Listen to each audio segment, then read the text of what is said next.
evening, Cupid's of the Cash. Gary B, the Casual Comic Guy, and joining me as most nights that I have show is my good buddy Digger Jim. Jim, how are you tonight, sir? I'm doing good. I'm excited for this one. I can't wait to see what we. It's going to be a fun one. You know, I got my coffee going. I got my monsters. I had a little bit of a cherry moonshine before we started. I'm feeling pretty good. We're going to have some fun.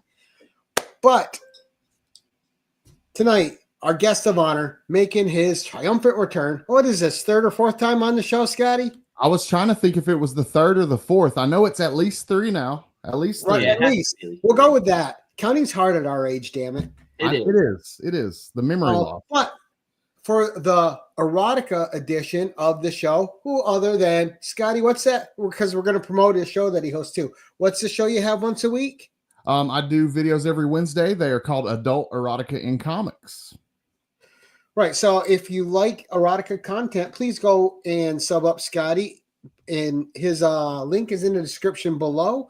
And you're just going to see a sample of the stuff he has tonight. We're going to have him back for some specific artist features in the future. Yeah. But for now, Scotty, this is the quick 2-minute part. Who are you? Where can people find you? What your channel is about? And then we'll say hi to the crowd and come right back to you.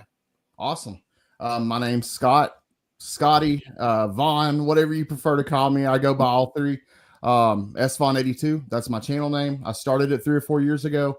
I was coming out of rehab, newly sober, and I needed some good, clean hobbies, something to keep my mind occupied. And I luckily found comic books. I found the comic community. I enjoy collecting.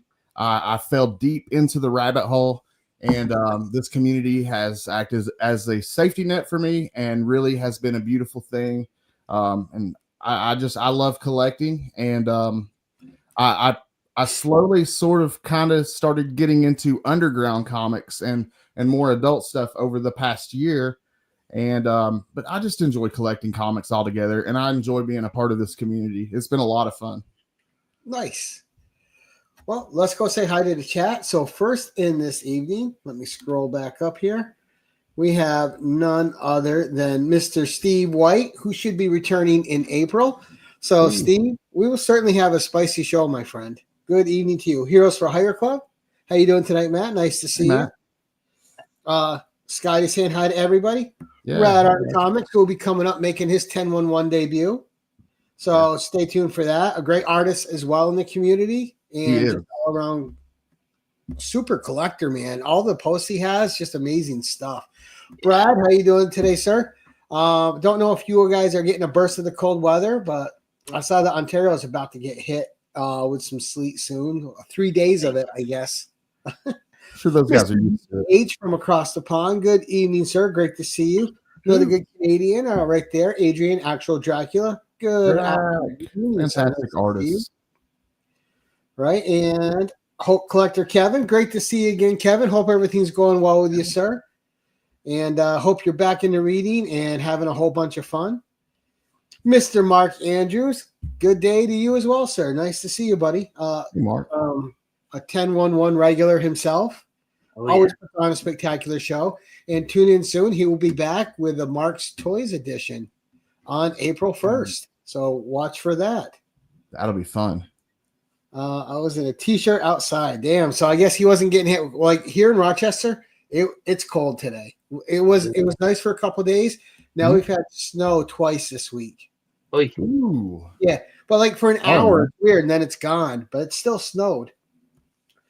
All right. So without further ado, as people are getting their notifications and popping in, I will give them a quick tip of the hat and say hello when appropriate. But Scotty, this is your time, dude. It's all on you. What would your first cover like to be here? Well, like you were saying before, this is going to be sort of small tidbits of what I do on Wednesday, my adult erotica and comics. So a lot of the things you'll be seeing me show tonight, I've done videos on. Actually, most all of the stuff I've already done a video on. So if you like any of this stuff, go over to the channel if you want to check out the video. Do the deep dive. Yeah, of course. But we'll start off with somebody that I had the pleasure of meeting over the past year. And I really didn't know a whole lot about this guy before I got to meet him. And then, of course, after I met him, I did a video about him. And realized what a big deal he was and his contributions to comic books. But my first entry is going to be Howard Shakin, and I wanted to show this heavy metal cover that he did. Oh, nice. I love Howard Chaykin's art, and I know that some people don't, but man, I think Howard Chaykin's fantastic. I do too. And if you guys have heard his name but you're not sure where from, he created American Flag. He worked on Black Hawk for DC Comics. He worked on Micronauts for Marvel, but he did a series called Black Kiss, and it was an erotic series. And the very first trans character to ever exist in comic books was created by Howard Chaykin for Black Kiss, and that was another reason why I wanted to pick him as the first entry, because I thought that was kind of cool. And he doesn't do necessarily a lot of erotic work, but when he does, it's awesome. So Howard Chaykin, it stands out. Yeah. Howard Chaykin deserves to be here. Right, and his style is just uniquely his own. Yeah, absolutely. And like I said, when I met him, I didn't realize exactly. I didn't know a lot about him, so I hope that I get to meet him again, and hopefully get a copy of Black Kiss signed, or maybe get this book signed by him one day. That would be awesome. But especially that heavy metal. Yeah, definitely. Yeah. So I think maybe he'll come back this fall to FarleyCon. I think he's came back to Chattanooga the last couple of years. So hopefully I get to Adrian has read Black Kiss. Nice. Chaykin is great. And I loved his Marvel Spotlight one too. The Moonstalker one I thought was great, or whatever it was called. I bought a couple copies of that. Great story. Also a little bit of adult in it. So he's a great adult storyteller. And I'm not talking like adult as in erotica, but just thematically, his adult storytelling is great. Yeah. Good action-packed stories. And he's just an awesome guy. He was bitching about his chicken. He wanted chicken salad. He wanted to eat his chicken salad sandwich, and he was hungry and grumpy. And it was funny. It was really funny. He's a grumpy old man, but it's hilarious. And Scotty was mean to him. He said, "I paid my $5. You signed my book, bitch." Yes, I got him down. I didn't show. I did get him to sign some books, but I wasn't going to show him tonight because it's American Flag issue 1, and then I got him to sign a cover that he did for Venom, or a Spider-Man cover that he did. So. Nice. And he's one of those, and all joking aside, he's one of those creators where I've never seen art of his or read anything of his that I haven't enjoyed. Yeah, I know. Yeah, I enjoyed American Flag. I haven't read too much else. Micronauts. I have read the Micronauts stuff. I read some Micronauts, yeah. But yeah, but that right, number 2. Good way to start us off gently. Yeah, he almost didn't make the list, honestly. Like I almost did someone else, but I was like, man, I got to put Howard Chaykin on here. So I'll put him at number 1. I think he's more than deserving to be on the list. I think he's a solid pick. Yeah, I think so. I mean, if for nothing more than Black Kiss, I think he deserves to be there. So nice. Cyberella. I'm gonna have to check that out. My second entry though is a fellow Tennessean and one of my favorite pinup artists of all time. I did a video. I actually did a live stream tribute to her a couple of weeks ago, but I decided for my number 2 pick to go with Betty Page. And one of my favorite covers featuring Betty Page is this Betty in Bondage, issue 2. Nice. Oh no, this is issue 3. But I've always really liked this cover. I'm not sure who the cover artist is. I was trying to read the name earlier, but I love the way that the background, it kind of reminds me, it's kind of got that maybe like an Andy Warhol. Yeah, I was going to say that. Yeah, right. Definitely Andy Warhol-esque. And but Betty Page, when I hear the words pinup model, that's the first face. A very burlesque cover. Yeah. And but my whole life I have had a crush on this woman, so Betty Page had to be on my 10-1-1 tonight. Damn it! There's a 3D book I don't have. Look at 3D. Yeah, I collect 3D books. I didn't even know that one existed. That's cool. Betty Page captured Jungle Girl 3D. Better write that one down. I am right now. I'm gonna cheat a little bit tonight because I did bring a couple of Going different. The Full Joe. Now that's the one. I think that's Ooh, the nice. iconic Betty Page pinup right there. Yeah, this is Hugh. Hugh did the. I don't know who that artist is, but it says Hugh is the artist. There's like a photograph of that or something, I'm sure. Dave Stevens, Betty Page. I almost brought some Dave Stevens, Betty Page to show tonight. Here's some Eros comics, Betty Page. I covered up the boobies. I can show the boobies, can I? You can. It says looks more like double D's instead of 3D. We're gonna show. We'll show the nips, guys. This is Betty by the hour. Some Eros comics. And it's so weird that her name is still big today, right? Like there's stuff being published in her name and crazy. Yeah, she was big. She got big ultimately working with Irving cover's Paul. fantastic. Yeah, this one's awesome. I'm sorry. Go ahead, Scotty. Oh, you're fine. I was just saying she kind of got big working in the 50s with Irving Claw. She wasn't shy. Right. She wasn't shy at all. So the photographers loved her, and Irving Claw helped her get big. She got developed a big name for herself, and then of course she turned religious and kind of disappeared. But then like you had a resurgence of Betty Page throughout the years because all these different artists basically doing tributes to her through artwork, and right. Well, her name stayed relevant through today.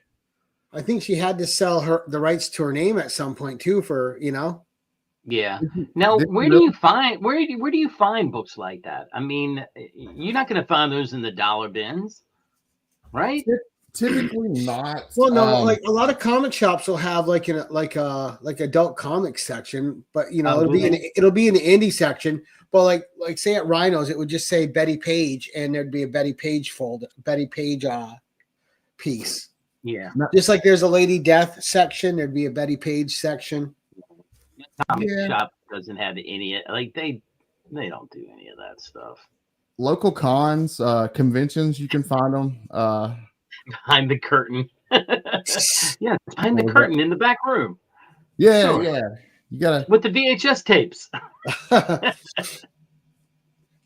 yeah, well, I just wondered where you'd gotten yours. Oh, as far as where I've gotten these, actually, all of these Betty Page books that I just showed you guys were very kindly given to me from a viewer of the channel, somebody that had watched one of my videos and realized how much I was into a certain type of books, and they sent me this big package full of just Betty Page stuff and all kinds of cool stuff.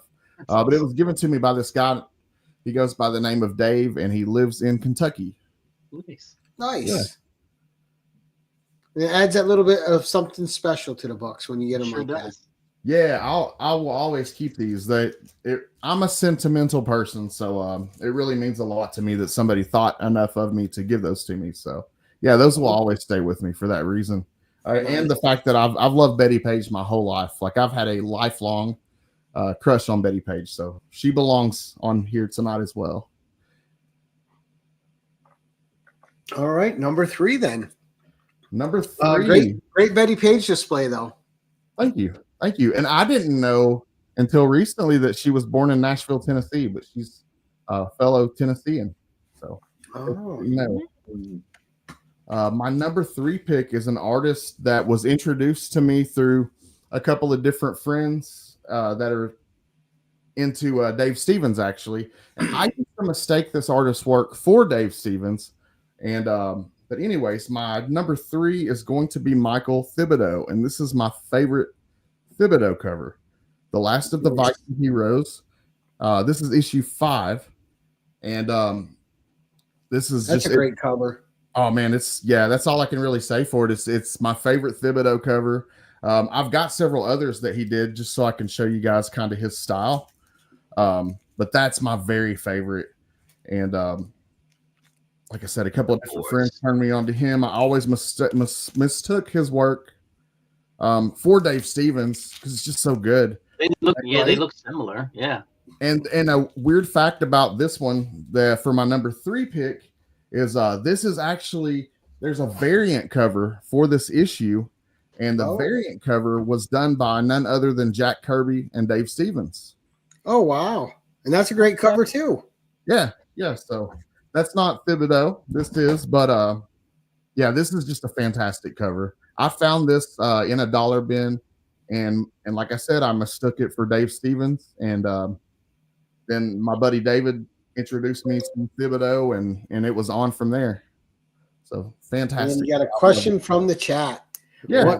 What got you into dirty book content? This is from Bleeker. So, and YouTube. And are you liking the direction of your channel?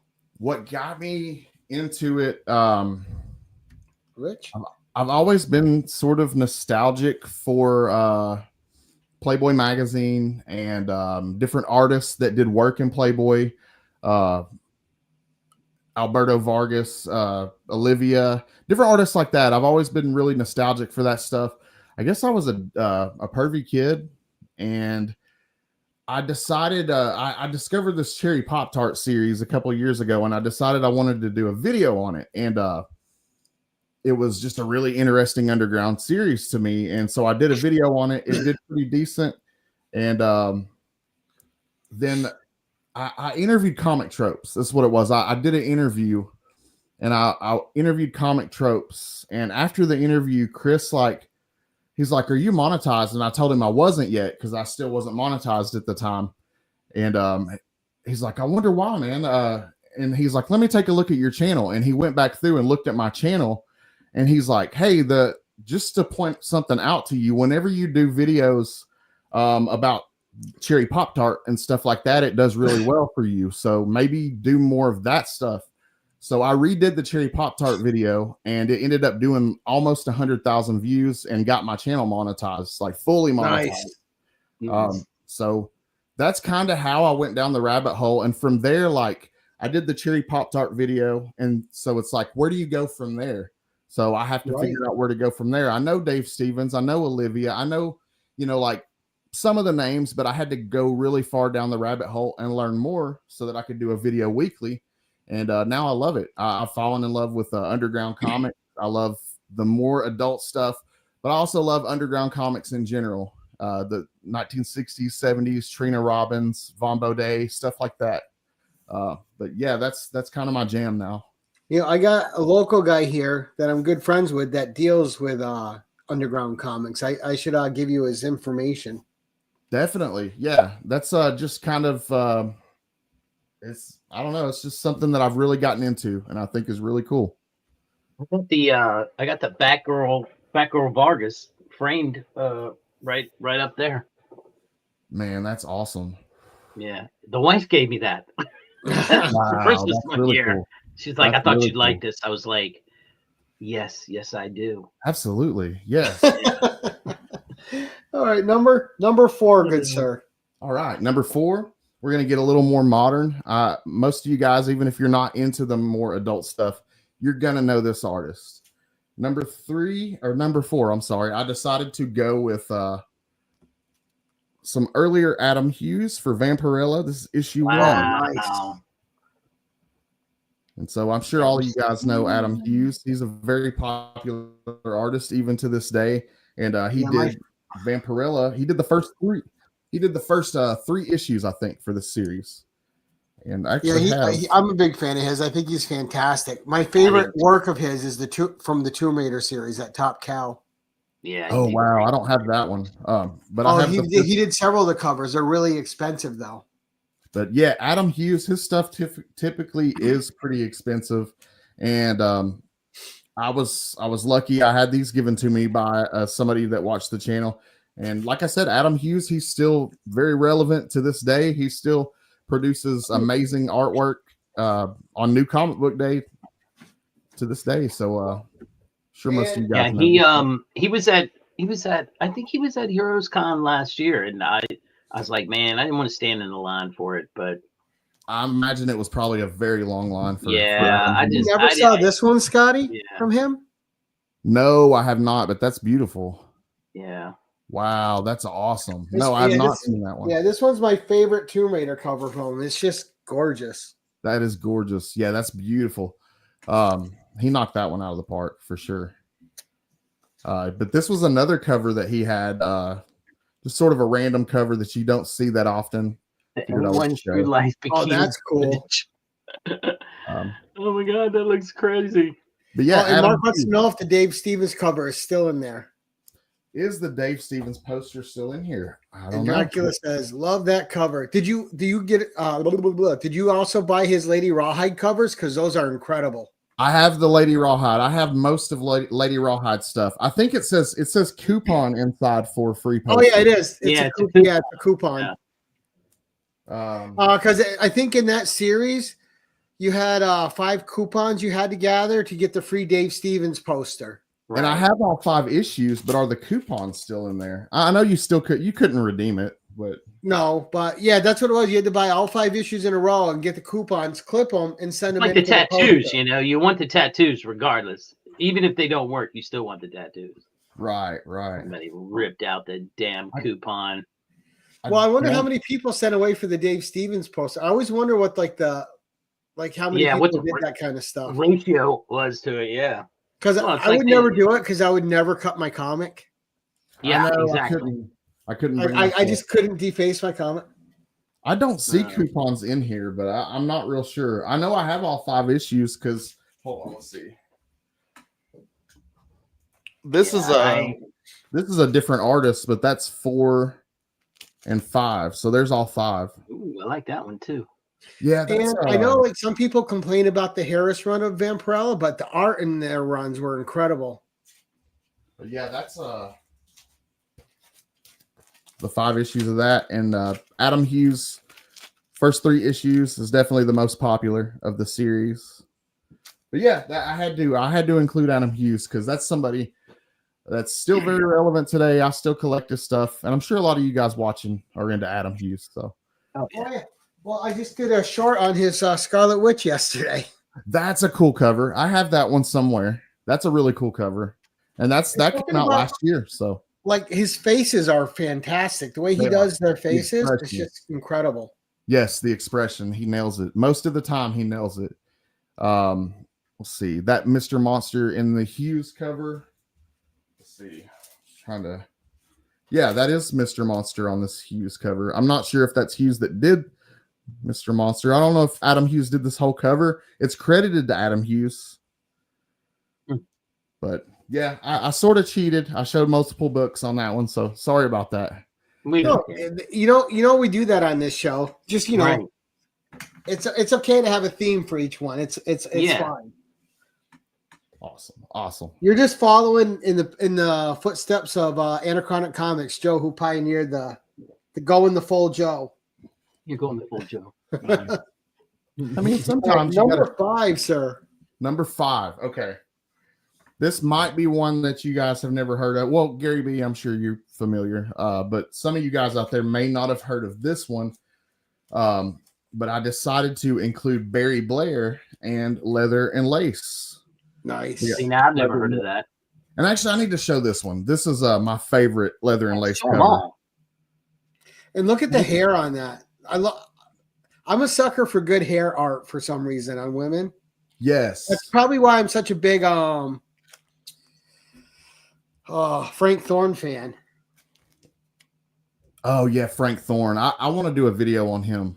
I need to find some more info on him. But Barry Blair, I believe he's from Canada, but he grew up a part of his life. He grew up in East Asia, and he sort of adopted that influence into his style. He was working for an air conditioning company called Aircell in Canada, and they were basically going under, and he convinced his boss to let him take over and turn it into a publishing company. So Aircell actually started as like an air conditioning company of some sort in Canada. He turned it into a publishing company. Nice. So Barry just Blair like the name, huh? Yeah, he was a multi-talented guy, publisher, writer, amazing artist, as you can see here. This is definitely a pretty adult series, adult topics, adult themes. And he died, like many of these artists, he died way too soon. He left us way too soon. What's the year on that book, though? I mean, when was that published? Would that have been in the 80s? Yeah, these were published in the 80s. Let me try to give you an exact year. Let's see. I know it's 80s. I don't want you to have to rip them all out. I was just curious. So you got Mark Andrews and Adrian both saying they love Aircel books. This is actually 91. Oh, okay, there you go. But Barry Blair, he did Elf Lord. You may be familiar with Elf Lord. Very well, you can see it in his characters. You can kind of see, if you're familiar with Elf Lord, you can see it in his characters. He's got an East Asian influence. Right? Absolutely. He does, the lines. Mm-hmm. And Mark says that Aircel did the original Men in Black comics, and they were very, very dark. Yeah, he did. Actually, I talked about that. I did a video about Barry Blair. And he did Men in Black, actually. I do remember talking about that. But Barry Blair, gone too soon. Had to include him on this list because I really dig his style. I think it's really cool. If you got one more than me, Brad, so. Yeah, I don't have any.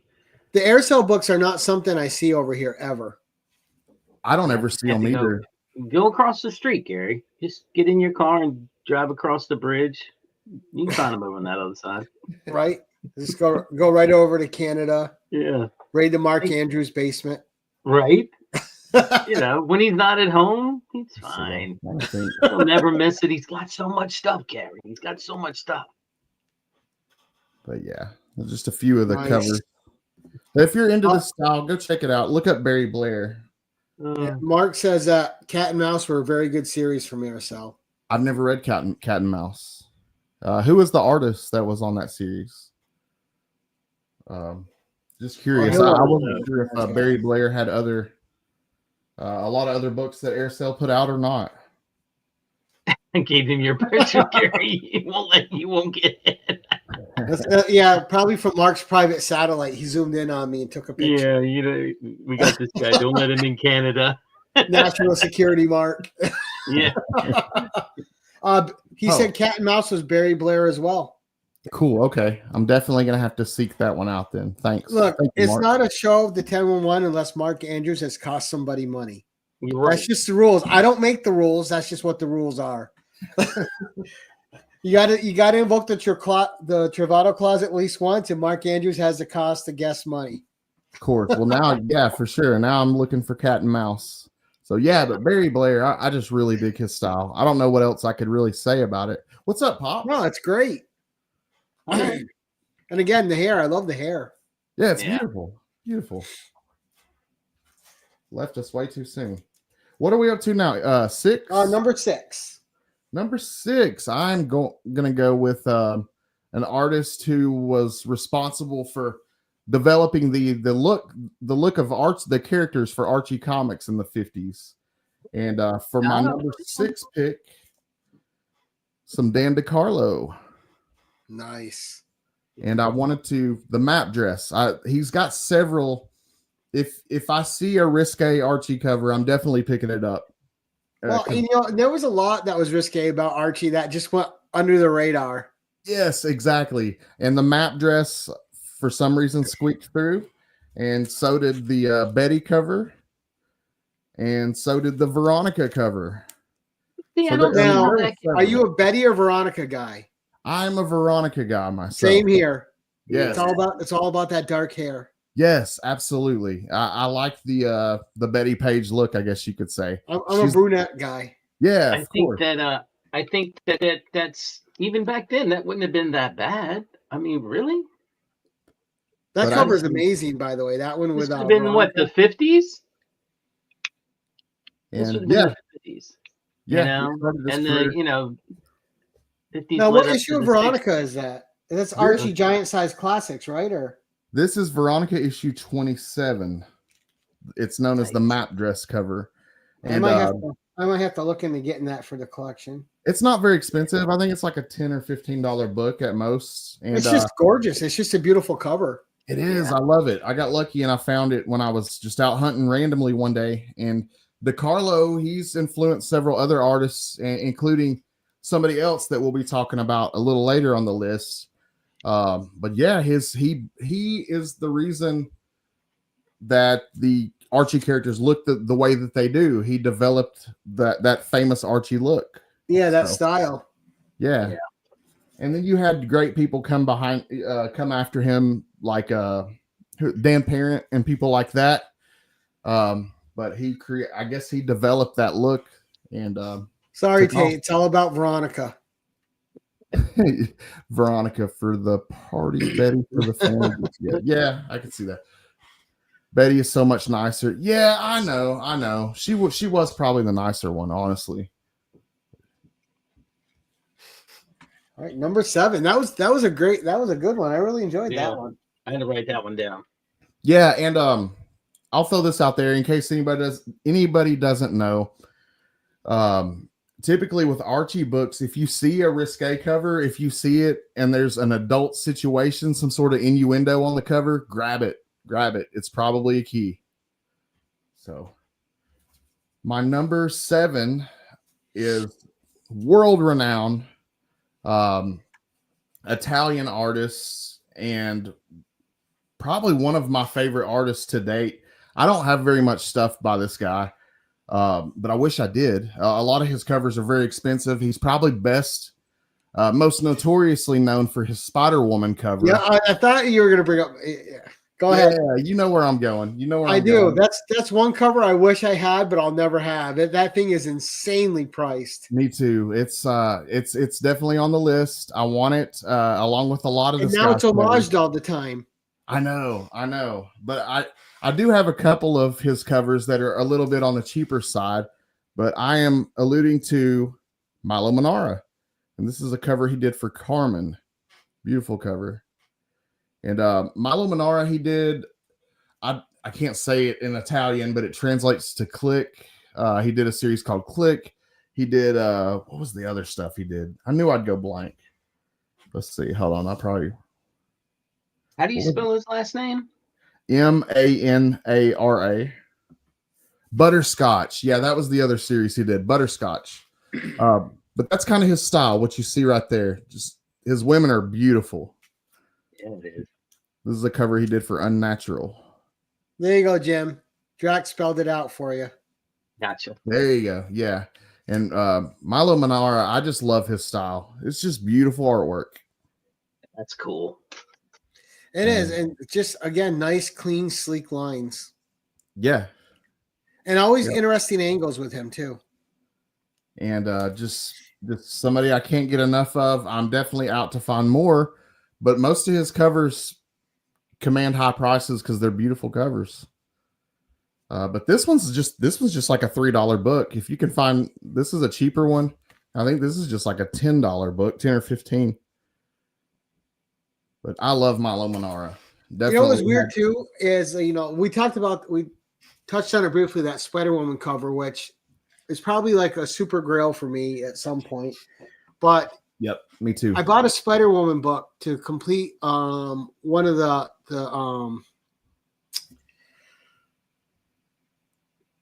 the blessing runs, because he had 2 runs. Okay. And I needed one issue, which I just could not find in the comic. So I ordered it on eBay.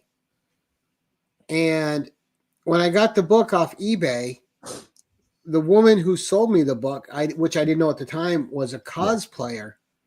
And she sent me a picture of her in cosplay with body paint in that pose. Wow. As an extra. Holy crap. I was like, That's what's awesome. this? I'm like, oh, okay. That's a nice bonus. Yeah, it was, and I paid $8 for the book, and she included that picture in with the book. Man, that's Our awesome. pin pal. Huh? I still got it in my collection over there. I'm like, I'm not getting rid of this. This is cool. No, That's cool. no. But Manara did an X-Men. He did a book called X-Women, or I think it's called X-Women in English. But have you ever heard of that? I have. I've never checked it out, but I want to. That's on my list as well. And it's funny, right? Because that Spider-Woman pose today is so tame compared to what's out there. I just think that it instantly got flubbed by a community. Yeah, it did.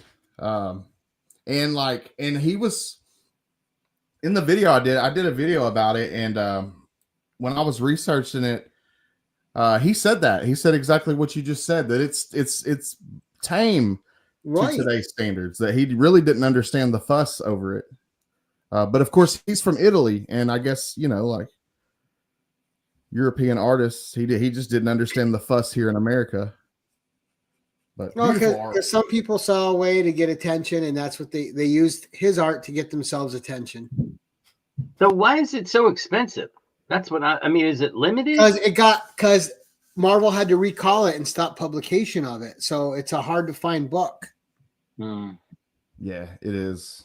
I've never seen it ever in person. I've seen it on eBay. But Me either. I've looked at it on eBay and go, oh, well, yeah, I can sell a kidney.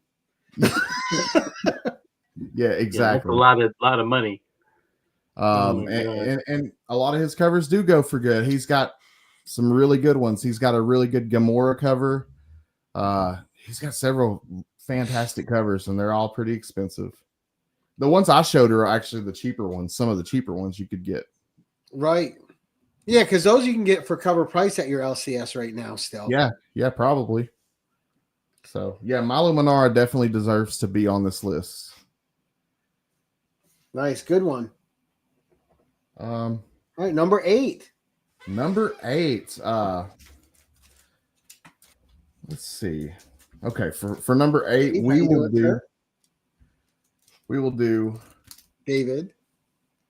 Oh, nice. Olivia De Berardini. I actually said it right the first time. De Berardini. I'm sure you guys recognize her artwork. She's done stuff for Playboy. She's done stuff for Heavy Metal. Oh, Torchy.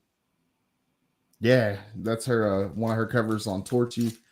But she's done stuff on Heavy Metal, Playboy. She's done some beautiful Betty Page collections. And Olivia's another artist that definitely deserves to be on this list. I think she got discovered. She was doing work for a French jean manufacturer, and when she got discovered, if I remember correctly. All right. Well, her style is cool. Oh, yeah, it's fantastic. Cool Heavy Metal one for sure. Yeah, I like those. And I've seen so many different artists over the years do different versions of Betty Page, but hers is one of my favorites. Her version of Betty Page is fantastic. And she has card sets. She's got hardcover collections, all kinds of different artwork out there. She did tons of work for Playboy, and is just a fantastic artist, and definitely another deserving artist to be on this list for sure. I know, this channel has a big Canadian contingent, and I love it. A lot of Canadians in the chat. Yeah, nothing wrong with that. What's up? What's up, Canada? But yeah, Olivia is definitely deserving. I was trying to see if I left anything out. Because like her too, and like another underrated female artist that I really love is Julie Bell. Julie Bell. I'm not sure if I'm familiar, honestly. I'll write that down. She's married to Boris Vallejo, and they do art together. But Julie Bell Julie Bell did some of the Lady Rawhide covers too, some incredible ones. Okay, I'm sure I know then, especially if she's married to Boris, because I know his work. Yeah, her and Boris have grown old together. They've been married for so long. And they incredible work separately and incredible work together. Hell yeah, awesome. But yeah, I definitely when I was thinking of books to do for this list, I was actually making a Heavy Metal magazine collection video the other day, going through some books, and she did so many fantastic covers for this series. That's cool. I like that. She did a cover for Heavy Metal called Zebra Lady, and it's basically exactly what it sounds. It's a woman painted up like a zebra, and it is beautiful. It's a beautiful Heavy Metal cover. I wish I had it, but I don't. I don't yet. Maybe it's in the box that's coming in the mail. So, wow, yeah, beautiful work though. Oh man, definitely. And I just love that style. Me too. Yeah. Oh, that's crazy. I'm just looking at the image of it right now, going, "Oh Lord." I wish I had some Betty Page stuff that she did. Yeah, that cover I love right there. Yeah. That's innovation, Torchy. Actually, I remember seeing this image inside of Playboy magazine, and that's where I first discovered Olivia's artwork. probably when I was a little kid, when I was looking through Playboys, and I kind of dug. I always dug the artwork too. I always would read the little captions on the bottom and check out all the artwork as well. So, but yeah, I discovered Olivia very early on. Before I even knew her by name, I knew Olivia's artwork. So. And Frank Thorne was publishing with them too. He was doing the Moonshine McJugs in there. Frank Thorne, another one I need to do a video on. Yeah, for sure. But yeah, she's got to be on the list. Number 9. Number 9. We're heating up now. Now is when it kind of. I was having a hard time picking which particular cover I wanted to do for this artist because this one's a big one. This one's an icon, and speaking of Betty Page, like nobody does Betty Page better than this artist, in my opinion. It was so hard to whittle it down to one, but my favorite Dave Stevens cover, one of my favorites. I can't say that it's my favorite because there's a lot that are so many of them are so good. We'll say this is one of my favorites, but we had to go with Dave Stevens for number 9, I think, and I'm cheating. Right. Because I love Dave Stevens. So I'm just showing a few of the ones that I have that are my favorite. There you go. Ain't nothing wrong with that. I'm seeing stuff that I've never, seen before. So, and it's Dark Horse, but still, I'd never seen those.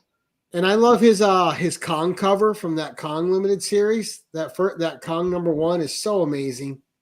I lived a sheltered life, Gary. And I got that. Yep. And I ended up getting that book for $8. Yeah, this one's not bad price wise. I should have grabbed the other. I might as well just grab the other ones. The space fixins will get you every time. Right? Yeah, they will, Brad. Yeah, they will. You have to be careful.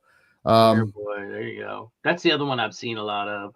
Yeah, fantastic. That is, I was just gonna say, I love his Alien Worlds covers. I think that's why Rob loves Bubble Helmet so much. Yep, I got those. I got both those Alien Worlds. They're gorgeous. There's this Betty Page. Nice. Look at all the faces of the guys. Ooh. Yeah, I knew Dave Stevens would do well because who doesn't like Dave Stevens? How do you not like Dave Stevens? Oh, is that the 3D seduction of the innocent? It is. Yeah. 3-dimensional. Jungle Comics. Ooh, nice. I like that one. This one doesn't look like a Dave Stevens cover, but it is. That's a Rocketeer book. Rocketeer. Nice. That's what he's famous for. He right. Yeah. The Rocketeer. Now, his most famous Johnny Quest cover. Johnny Quest. Here's a good. This is a good Rocketeer cover, and this has Betty. This even has Dave himself right there. Oh wow. You can tell like he put his self into the male character on that one. But you got Betty. I mean, if you could draw, why not put yourself in something here and there? I agree. And I noticed when I was watching Drawn to Perfection, which you can watch free on YouTube, by the way, documentary on Dave Stevens, fantastic. Also on Amazon Prime. Yeah, it's available on there too. But man, that's a good one. If you haven't seen it, go check it out. I don't remember where I was going with that, but yeah, it's a good one. It's a good documentary. But Dave Stevens, I'm actively collecting as much Dave Stevens stuff as I can. I showed this one earlier. This is that Jack Kirby Dave Stevens cover for Last of the Viking Heroes. But I don't know what it is about Dave's work that just leaves me in awe, but it always has. It always has. The Rocketeer. But yeah, that's one of my favorite things to collect is Dave Stevens covers. So it's not a bad thing. I think that one right there, that Kong is just that Airboy though is my favorite. I gotta send my Kong out to get graded just so nothing happens to it. Oh, they're all grade work. They would all look. Your Kong is going to be definitely low grade. Yeah. Come on, everybody knows that. Oh, we got Brian. What's up, Brian? Low grade Kong. Got Marilyn Monroe in that cover. There you go. With Crossfire, right? Yeah. Yeah, Crossfire. But I don't know. That's definitely one of my favorites, possibly my favorite Dave Stevens cover. Just always really like this cover with Rainbow. Rainbow. What's up, Brian? But Dave Stevens, absolutely. And like I said, if you haven't seen Drawn to Perfection, please do yourself a favor. Dave was also infatuated with Betty Page. He had a crush on her. She was like a muse. She was an inspiration for Dave for many years. And then later in her life, Dave got to know her and they actually became really good friends. And yeah, really cool story. And they include that in that documentary as well. Nice. But I'm going to go and look at it. How long is it? I don't. Maybe I'll watch some of it tonight, some of it tomorrow. Yeah, it might be one you have to split up. But it's worth checking out, man. It's really awesome. It's called Drawn to Perfection, and it goes through the whole Betty Page stuff, their friendship, and it's awesome. Nice. Yeah, Dave had to be on the list. Number 10. Oh man, I messed it up. That never coming back, Scotty. That's it. I messed up my count. I'm telling you. I'll figure something out. Okay. Right. For number 10. How did I mess it up? Okay. For number 10, this is a modern artist, but this is a cover. I got to meet Jay Lee at a local con this past year. Nice. And, this is a 1-in-10 ratio that he did for Penthouse Comics. And I got him to sign it in white paint marker right there. Ooh. Nice. I love this cover, and it made him blush. It was kind of a funny story because, like, I know Jay Lee, he typically doesn't do erotic covers, but I figured he'd probably done his share or whatever. So when I went over and I took this book to him to get it signed, he blushed, like he got really shy and timid and blushed. A beautiful cover though. Oh man, it's so beautiful. I love it. He did it well. Yeah, I love it. I wanted to. My only regret with this one is I wished my friend Grant from Nirvana Comics was at the same con, and if he could have witnessed this and I could have got it graded right then and there, and I wished I would have, but he wasn't. I got it signed and he had stepped away to do something, so he didn't witness it, so I didn't get it graded. But I got it in a cool little case. He did a Something's Killing the Children cover, and there was a poster of it. And I bought one and sent it to Marcus because I knew Marcus would love it. And I thought, this is just incredible. He did an amazing job with it. Yeah, I had to buy it. Yeah, Jay Lee, he's done. He's another artist that he's still relevant to this day. He's done tons of covers for DC, tons of covers for Marvel. I bought a cover last week or maybe it might have been 2 weeks ago that he did for Absolute Superman. So that's a great Jay Lee one. Yes, yeah, sorry. And I have a Betty Page one he did that's gorgeous. I grabbed the red ink version of that cover that you just showed, the Vampirella Holiday Special. I grabbed a red ink version because hopefully if I meet him again, I'm going to get him to sign it in red. Nice. There you go. That'd be cool. But for now, I got this one. That one's gorgeous, and he's got a cool signature. He does. Yeah, it looks really cool. I knew I wanted to get him to do it in white, particularly. I just thought white would look good, and it turned out nice. So I'm proud of that. I'm proud of that one. It was a fun time too because I got to make Jay Lee blush, and I was really surprised by that. Right? But he's Asian, if you didn't know, and to see an Asian man's cheeks turn cherry red, it was pretty funny. All right, and here, let's see. I've got to find something else real fast. I'll say, yep. You could either do your storybook or your spec pick. Let's see. Well, I've got my story here. I miscounted somehow. That's okay. I got my story here though, and I've got several books, and I got a good story to go along with this one though. We'll take your story. Okay, this is this entry is going to be about Larry Wells and Cherry Pop-Tart. And Larry Wells basically took what I showed earlier with Dan DiCarlo and that Archie style that he had developed in the 50s. Right.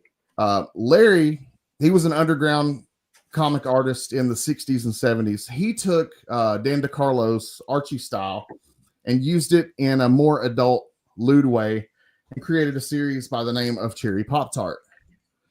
And this is the second print. I don't have a first print yet, but this is the second print. And I owe a lot to this book. First off, I really have a lot of respect for Larry Wells. I think that he's a great artist. I think this is a great series. It's got a huge underground following. And it does. And Adam Hughes and other famous artists have done covers for it as well. They have Peach Momoko, Rose Besh, a lot of, and he's iconic underground artist. He inspired me to do a video on him, and because of that like this book is responsible for my channel being monetized. The fact that I've gotten probably 150,000 views just covering this book. So nice. Like I owe my channel being fully monetized to this particular book right here. And that and Larry Wells, just the whole reason I did the videos on him, just being inspired by his artwork and kind of pulled into the underground comic scene. Like I said, he was part of the San Francisco underground scene in the 60s. And that was just such a cool time in underground comics if you want to go and check it out, if you're not familiar. But people like Trina Robbins and what's the lady that did I'm going blank. But anyways, go check it out. Just look up some of these underground artists, Vaughn Baudet and people like that. But he was there. He's an icon. And I owe a lot to Cherry Pop Tart because it got my channel monetized. And and that book's full naughty. Oh, it gets pretty nasty. There's just full on sexual situations. And Gary B, I know you're into 3D, so I had to bring the Cherry 3D. You need the Cherry 3D, Gary. Yeah. I just love 3D books. That's my gimmick. People like foils. People like negative space. I like 3D. I also enjoy 3D. I like that gimmick. I think it's just when I grew up, 3D was always a fun thing. Right? Yeah. Blackthorn Publishing, they did a lot of 3D stuff. I always, whenever I see a Blackthorn Publishing book, I pick it up. Awesome. I got all the Robert E. Howard ones. So I got the Solomon Kane. I got the Two Calls. I got the Red Sonja. Gumby? I got 3D Heroes. I got a bunch of Blackthorn Publishing. They did Gumby as well. Yeah, and their 3D books are the 3D is done well on them. Yeah, it is. I have some of the Gumby ones because Arthur Adams did some covers for that series. So, but I don't even know if I could. I would show. Let's see if I can show some 3D interior artwork. Don't worry, we don't have our glasses on. Yeah, we don't have the glasses on. Hold on. Let me check. Let me make sure it's not anything. Careful, okay. Jim's kind of innocent. Don't corrupt him, okay? Yeah. Well, I don't want to show. I don't want to show a full-on sex scene, but I want to. Right. Okay, here. This doesn't have any sex on it, so got some Cherry 3D. Yeah, you really do need the glasses for it, though. Yeah, it doesn't show up that well without the glasses, but Larry Wells, definitely an entertaining human being, and he's still alive. Cherrycomics.com. You can go buy Cherry issues for yourself. You can buy reprints of most of these issues that I'm showing, and and there are collections too. Yeah, there are collections. You can buy sketches of his artwork. Rose Besh did a cover. Peach Momoko did a really good Cherry Pop Tart cover. That's like, I think it's still available on there. But yeah, Cherry Comics, it's still up and active, and they add original artwork to it. And I'm just a huge fan. Particularly over the past year and a half, I've really went down the underground comics rabbit hole, and I've enjoyed learning about characters like Larry Wells. And I just have a whole lot of pricey rabbit hole too. It is. It's been fun. It's been a lot of fun, and I think hopefully you can see it when you watch. If you decide to check out my channel and any of these, I've done a video about all these books, literally all these, pretty much. And I hope it shows that I enjoy these books and I like what I'm doing, because I do. Absolutely. It's well, and those aren't like underground books, and books like that aren't books you have in your collection unless you actually enjoy that stuff. Yeah. Right. You don't just accidentally end up with them. That's true. That's true. And I really I've had a few channel a few people watch the channel and see that I enjoy this type of stuff, and they're nice enough to send me packages of like a lot of these books. Most of these cherry books were given to me by people that watch the channel, and it's been awesome. It's just been a really good experience, and I owe a lot to Cherry Pop Tart. And I know I'm kind of rambling on about it, but I owe a lot to this book. This single-handedly got me fully monetized doing that's video. Cool. So yeah, I do owe a lot to Cherry Pop Tart. I think it just sometimes that's all it takes is just one really big video. And right. Oh yeah. Damn it! I got to get mine one day. I'm too niche to hit that kind of thing. You've had plenty, Gary V. Not like that. Not with views like that. But that was my biggest video ever. I think I got like 93,000 to date. Damn, that's nice. On my latest one. Yeah, just about the book right here. So thanks, Larry. That's got a huge following though. It's got a huge underground following. I had no idea. Yeah. But it does. It really does. And so that definitely now you got a spec pick? Spec pick. Golly, that'll be hard. Yeah, I don't know how you spec this. Right. Well, you just pick any Dave Stevens book, and that's a spec. Yeah. So the Rocketeer is coming back in the movie theaters. Here you go. I got one for you, Gary B. This is it was close by, but this is an artist that I know you like. He does women beautifully. But this is Joe Jusko's very first cover for Heavy Metal. Oh, nice. Oh man. What a gorgeous cover that is. Yeah, and this is one that I don't think it has very much value. So what number is that? This is June of 1978. Jusko did this cover when he was 18 years old. That's one I'm going to have to add to the collection. It's a cheap one. It's actually that's why I decided to choose it for my spec, because you can pick this up pretty cheap. It's not listed as a key. It's not listed as even a significant issue, so you can scoop this one up pretty cheap. I probably will. I'll probably hit up the eBays. Yeah, I bet you could find it for like 10 or 15 bucks. I bet you it's worth it. That cover's gorgeous. It is. It's, and you know, Jusko, he's done so very Red Sonja-esque. Absolutely, and he did a lot of different covers for Heavy Metal and, you know, Conan the Barbarian. I love the way that he draws the female body, though. Same here. And another favorite artist of mine who did like Murata the She-Wolf, who was in Epic magazine, then in Marvel. John Bolton says some great stuff. I have a couple of those. I have some in this magazine box to the left of me. Yeah, those are good books. I'm a big fan of the magazine format stuff. If I can find the old Marvel graphic novels, I'm picking them up. Have you ever collected Epic? Yeah, I have a bunch. I have a ton. Okay, I would say, do you have this cover? Because I think this is probably this cover people love. This is Frank Bruner. I have that. Yeah, dude, I have that one. Yep, I actually found a bunch of those at McKay's and picked them up one day. The Epics, those are amazing magazines. Yeah, I've got a ton over here. But yeah, Jusko, I figured out. Jusko's a good way to end it. Yeah, sure. Of course, because like people aren't really on to this one. Like people don't, I guess they don't really know, but Joe Jusko's first cover art at 18 years old, Heavy Metal magazine. This does not go for very much, and it should. So maybe a good spec pick. I don't know. And Nauman loves Epic and Heavy Metal magazines. Yes, absolutely.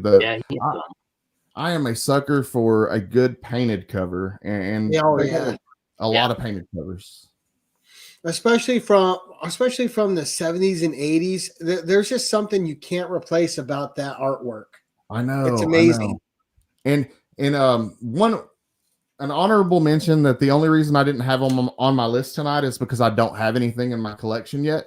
But one day I hope to have some Frank Frazetta Good Girl art, and I would have shown that tonight, but I don't have any. Right. But a lot of people don't know that Frazetta did Good Girl art. He did romance books too back in the day. He did. But like super early on, he was doing cheesecake art, and I never knew that. I only knew him for like the hand painted graphic novel stuff. So it's just something I didn't know. A lot of people don't know him before his Conan covers on the pulps.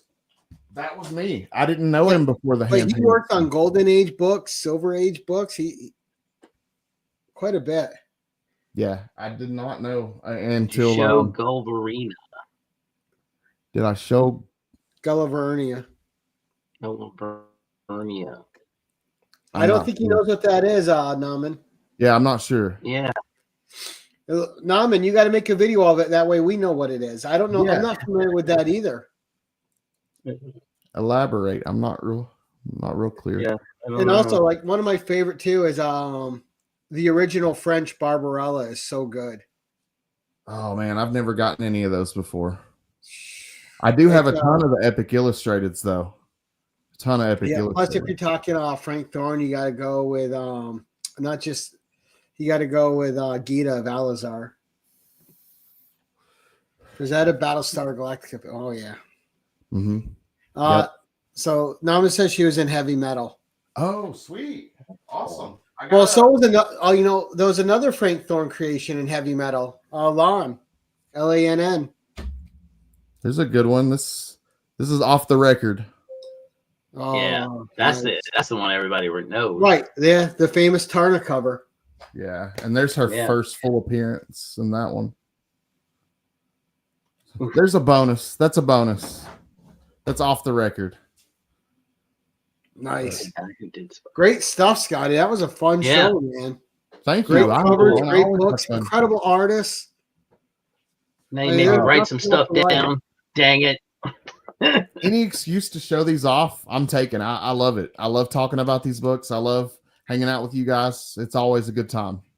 Well, that's okay. We'll have you back too, probably in May, and we'll do how about we, since you brought it up in this episode, why don't we start out with an artist feature on Barry Blair one? You can show Barry Blair covers. That would be great.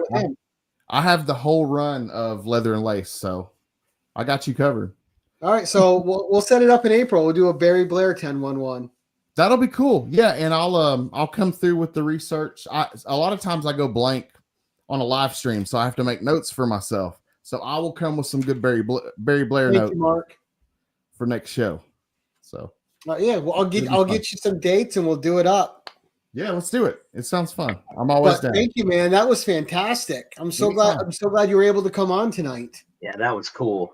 Oh, and you made me write some stuff down. Now I'm gonna be looking for. Damn it! Yeah. I saw because Jim got out his big crayon, so he meant business. Well, like that Jusco, man. Grab the Jusco. Because it's not valuable. I have no idea why this is not listed as a key, but it should be. It's a beautiful cover, though. It is. Yeah. Grab it if you see it, guys. I mean, that's what I would send out to get graded, just to preserve it. I don't even care that it's not worth something. Sometimes I'll grade a book just because I love the art that much on it, and I want to preserve it.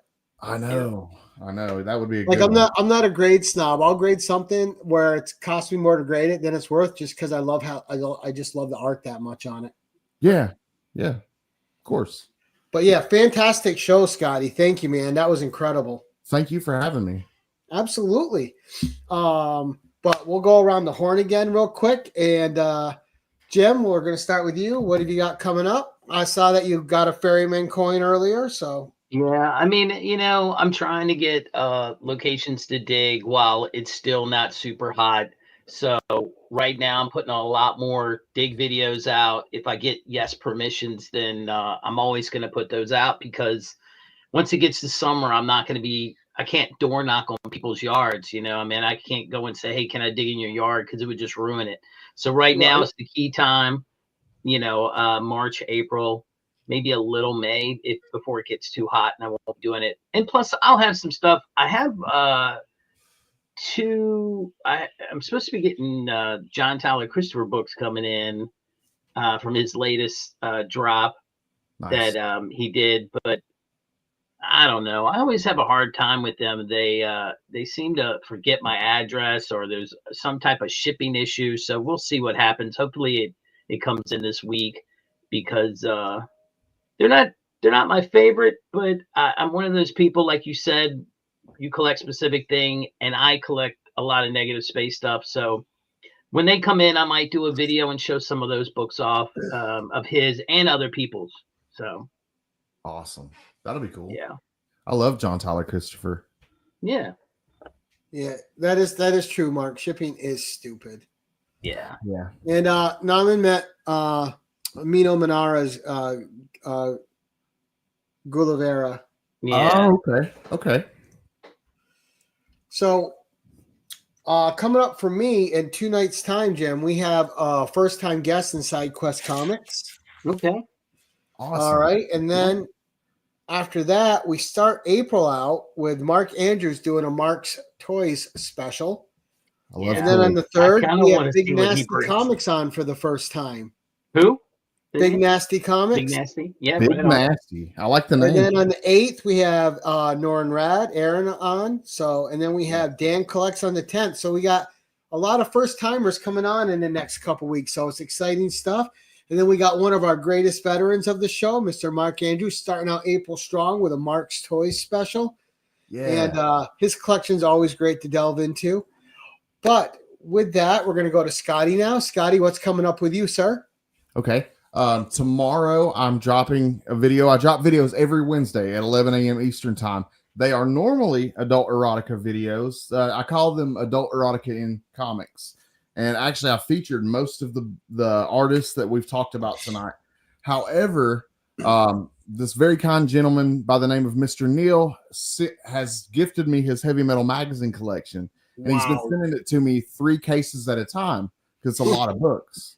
But anyways, I did a video where I'm going through box 2. I already did a video on the first box, but tomorrow the video drops at 11 a.m. where I'm going through box 2, and there's a lot of fantastic books in box 2, including the Jusco book and a lot of other Jusco covers. And you see him rubbing it in, don't you, Jim? He just keeps showing that thing and bringing it up. Yeah. Sorry, man. Sorry. But if you like Joe Jusco, like Gary B does and like Digger Jim does, check the video out tomorrow at 11 a.m. Tons of Joe Jusco and tons of heavy metal goodness. So every Wednesday at 11 a.m. Eastern time. And check out all his previous shows. Yeah. I've done the whole series, guys. Yeah, I've done videos on Dave Stevens, Larry Wells, everybody we've talked about tonight, basically. Awesome. Great stuff. Thanks. And of course, just as always, I want to thank my co-host Jim for being here. Always a pleasure, Jim. Thank you for being the wingman.